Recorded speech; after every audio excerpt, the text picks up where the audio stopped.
In this video, I will show you how to remove an object, element, or a person like this in Photoshop, so let's get started.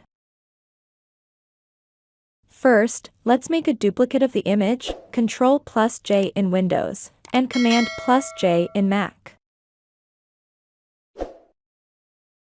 Next, click and select Object Selection tool. Next, select this second option in the top. And under Mode, select the Lasso tool. Next, we need to make an object selection with the Lasso tool that we want it to be removed.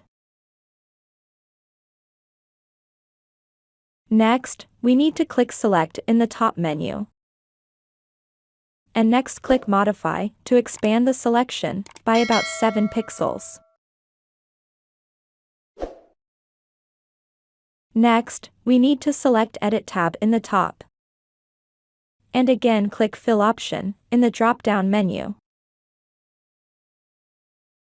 And in this tiny window, we need to select Content Aware, and done, that is all we need to do. The object has been removed completely.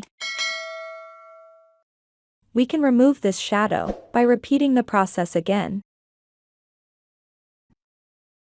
And we are done with this removing object from Photoshop. Please subscribe to my channel and click the bell icon to get updates when we add new content.